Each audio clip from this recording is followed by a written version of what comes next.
మనం ఈరోజు వృద్ధుల్లో, old పర్సన్స్‌లో chronic bronchitis గురించి తెలుసుకుందాం. క్రానిక్ బ్రాంకైటిస్ అంటే ఇదొక ఇన్‌ఫ్లమేషన్ ఆఫ్ ద బ్రాంకస్ అంటే విండ్ పైప్స్ యొక్క గాలిగొట్టాల యొక్క ఇన్‌ఫ్లమేషన్. సో, అది ఓల్డ్ ఏజ్‌లో మోర్ కామన్‌గా ఉంటుంది. దీన్ని పార్ట్ ఆఫ్ సిఓపిడి అని చెప్పుకోవచ్చు. సిఓపిడి అంటే క్రానిక్ అబ్స్ట్రక్టివ్ పల్మనరీ డిసీజ్‌లో ఈ క్రానిక్ బ్రాంకైటిస్ అనేది ఒక పార్ట్. ఈ క్రానిక్ బ్రాంకైటిస్ స్పెషాలిటీ ఏంటంటే ఇది త్రూఅవుట్ ద ఇయర్ మీకు కొన్ని మంత్స్ అంటే మోర్ దెన్ 3-4 మంత్స్ రెగ్యులర్‌గా మీకు కాఫ్, ఫ్లమ్ వచ్చి ఆ ఫ్లమ్ అనేది రెగ్యులర్‌గా వస్తూ ఉంటుంది. ఎందుకని వస్తూ ఉంటుంది? Inflammation, burning in the wind పైప్స్‌లో బర్నింగ్ వల్ల ఆ ఫ్లమ్ అనేది రెగ్యులర్‌గా మీకు సెక్రెట్ అవుతుంది.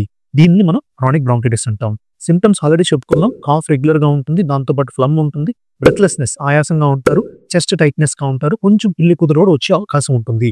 ఇది దీని ఇబ్బంది. దాని ట్రీట్మెంట్ ఎలా చేస్తాము అంటే ఈ క్రానిక్ బ్రాంకైటిస్ ఉన్న ఫినోటైప్ ఉన్న వాళ్ళకి మనము ఎక్స్‌రే గాని మిగతా ఇన్వెస్టిగేషన్స్ చేసుకొని inflammation or versus infection differentiate చేసుకొని మనం ఇన్‌హేలర్ మెడికేషన్స్ అంటే పీల్చే గొట్టాలు గాని, పీల్చే ఇన్‌హేలర్ గాని ఇచ్చి దీన్ని ట్రీట్ చేయడం జరుగుతుందండి. క్రానిక్